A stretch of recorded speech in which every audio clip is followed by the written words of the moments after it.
28, 29, 30।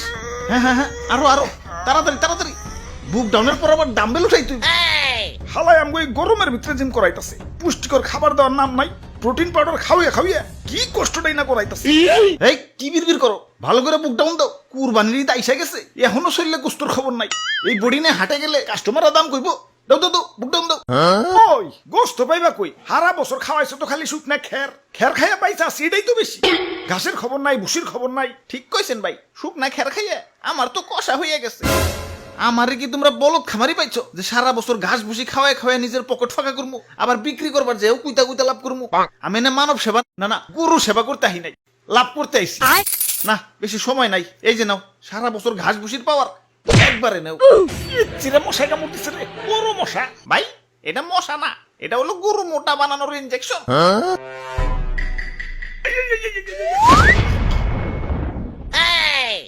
এইবার ঠিক আছে, এইবার ভালো দাম পাওয়া যাবো। যাই হাটে যে গরুটা বেই চাহি। ওরে ভুয়াপুরে, ইয়া সাতা কই দছ, ইয়া মেম্বার আমি না তুমি? সরি মেম্বার সাহেব। আমি হইলাম এই এলাকার একজন গণ্যমান্য ব্যক্তি, মান সম্মান ধরে রাখার জন্য ইয়া নিয়ত করছি এবার সবচেয়ে দামি গরুটাই কুরবানি দিব। ইয়া টাকা পয়সা কিছু না, ইয়া মান সম্মানটাই হলো বড়। আরে সবচেয়ে মন মরাই রয়েছে খেলা, এমন মন মরাই থাকলে কাস্টমার আইব। জাবর কাটো জাবর কাটো, পেটে কিছু থাকলে তো জাবর কাটো। ফুলাইছো তো ইনজেকশন দিয়ে, এখন ইনজেকশন মুখে না চাবাম না। এই যে নাও সেন্টার ফুট, নাও জাবর কাটো। ওরে বাপুরে, ইয়া গরু তো ভালোই মোটা তাজা হইছে। ইনজেকশন দিছো নাকি? আরে কি যে কোন, গরু তো আমার ফলমূল ছাড়া কিছু খাই না। এই তো একটু আগেও 10 কেজি আপেল সাবার করে দিল, দেখেন না পেটটা কেমন ফুলে রয়েছে। হালার খামারি, ইনজেকশন দিয়ে ফুলিয়ে এখন কইতেছো 10 কেজি আপেল খেয়ে পেট ফুলাইছে। কি বিশ্বাস হইতেছে না? দেখেন গরুর মুখ দিয়ে এখনো ফল ফ্রুটের গন্ধ পাইবেন। ওরে শয়তান, তাহলে সেন্টার ফুডের লেগে দিছো। যা সেন্টার ফুডে খাম না। থু।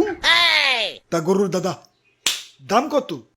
বেশি না, মাত্র 10 লাখ। বাপরে, এত দাম? গরুর দামই তো চাইলাম না, সারা বছর গরুর যে আপেল কমলা খাওয়াইছি ওটির দাম চাইলাম মাত্র। এখন দাম বেশি হইলে ওইটা নেন। না না, আমি হইলাম মেম্বার সাহেব, এই এলাকায় আমার একটা ওয়েট আছে। এই সুখ না গরু নিলে এলাকায় আমার মান সম্মান থাকবো, আমার ওইটাই লাগবো। এই যে নাও টাকা দেও, গরু আমাকে দিয়া দেও। এই ভাই দেন, হাসিলের টাকাটা দেন। ওরে বাপুরে, ইয়া গরু কিনা পকেট ফাঁকা হয়ে গেছে, পকেটে আর কোনো ক্যাশ কুশ নাই। ক্যাশ না থাকলে বিকাশে দেন। আরে ইয়া বিকাশেও তো টাকা নাই, কার্ডে আছে, কার্ড নিবে।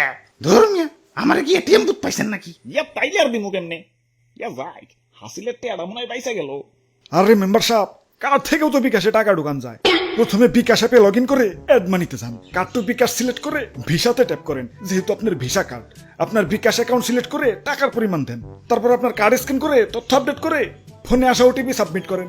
ব্যাস, অ্যাড মানি হয়ে গেল। আর হ্যাঁ, পরবর্তী লেনদেনের জন্য আপনার কার্ড অটো সেভও হয়ে গেল। হ্যাঁ পাইছি, যাই গে, ভালো থাকেন, ঈদ মোবারক। মেম্বার সাহেব, গরু ডাকি না জিতছি। একে তো খামারির যন্ত্রণায় বাঁচি না, তার উপর কাস্টমার খালি পাছায় থাবুর মারে, পাছাটা আমার লাল হয়ে গেল। খালি একবার দূরে থেকে মুক্ত হই, সবটির খবর আছে আজকে। কিরে তোর পাছায় গোবর ভরানো কেন? আরে ভাই এটা সেলফ ডিফেন্স, কেউ পাছায় থাবুর দেওয়া তো দূরের কথা, পাছায় হাত দুলানোরও সাহস পাইব না। এই নাও নাও, তোমাকে গরু নিয়ে বাড়ি যাও, শক্ত করে ধরো, গরু কিন্তু হেভি ডেঞ্জারাস। ওরে বাপুরে, ইয়া সাতা কই দছ, ইয়া মেম্বার আমি না তুমি? সরি মেম্বার সাহেব। কাম সারছে, গরু তো মুক্ত হয়ে গেছে। গরু এটা যে ডেঞ্জারাস, সবটা পালাও পালাও, দৌড়াও দৌড়াও। ওই তোরা আমার দৌড়ের সাথে পারবি? চুপচাপ জেনে দাঁড়ায় আসো, দাঁড়ায় থাক, বলে কিন্তু গুতা দিয়ে চান্দের দেশে পাঠাই দেবে। মেম্বার সাহেব নড়াচড়া করেন না, গরু কিন্তু খেপে গেছে। অনেকক্ষণ ধরে তোকে অত্যাচার সহ্য করতেছি। ওই তোরা গরু কিনতে আসছিস, গরু কিনবি, পাছায় থাবুর দেওয়ার কি আছে? আরে স্যার, পাছায় থাবুর না দিলে গরুর ভালো মন্দ বোঝা যায় নাকি? তোমরা যে কি পরিমাণ ভালো মন্দ বুঝো সেটা তো দেখলামই। ইনজেকশন দিয়ে গরু ফলাইছে আর তোমরা ধরতেই পারলা না। আরে তুমি না কইলা ফল ফ্রুট খাওয়া ফলাইছো? মিছা কথা কয়, বিশ্বাস না হলে দেখে মুখে এখনো ফল ফ্রুটের গন্ধ আছে। অনেকক্ষণ ধরে তোকে অত্যাচার সহ্য করতেছি। আরে আমি গরু, আমারে মুসলমানরা কুরবানি দিব, আমার আত্মা ধন্য হয়ে যাইব। আর তোমরা বদমাশ খামারিরে আমাকে শরীরে বিষ ঢুকাই আমাকে শরীরের 12টা বাজিয়ে দাও। আরে আমার মাংস খাওয়ার পর যে তোমাকে শরীরের একটা বাজবো সেদিকে খেয়াল আছে। ওই একটা ইনজেকশন আনতো, হালার পাছায় হান দিয়ে দেই। ইয়া দুষ্টু খামারি, আমার টাকা ফেরত দেও।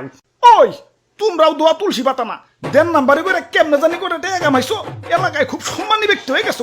কুরবানি দিবে তো আবার লোক দেখানো, আল্লাহর দরবারে পৌঁছাবো কিনা সন্দেহ। আচ্ছা না পৌঁছাইলো, গরিব মিসকিনের কাছে তো পৌঁছাইতো। এখন 10 লাখ 20 লাখ টাকা দিয়ে যে ফার্মের পোল্ট্রি গরু কিনতেছো, এত তো গরিব মিসকিনের হক নষ্ট হইতেছে। এগুলোর ভিতরে কষ্ট পাইবে, ফুল আইছে তো ইনজেকশন দিয়ে। এত অতিরিক্ত দাম দিয়ে পোল্ট্রি গরু কিনে টাকা অপচয় না করে সঠিক দামে দরকার পড়লে কয়েকটা গরু কিনো। এখন লোক দেখাও যাই করো, কমসে কম গরিব মিসকিনরা তো পেট ভরে ঈদের আনন্দ করতে পারবো। জি স্যার, ঠিক কইছেন স্যার। ওই কানে ধর, সবটিতে কানে ধর। স্যার আমিও, আমার তো কোনো দোষ নাই। পাশায় থাপুর দেওয়ার কথা ভুলে গেছো। কানে ধর, উঠবোস কর সবাই।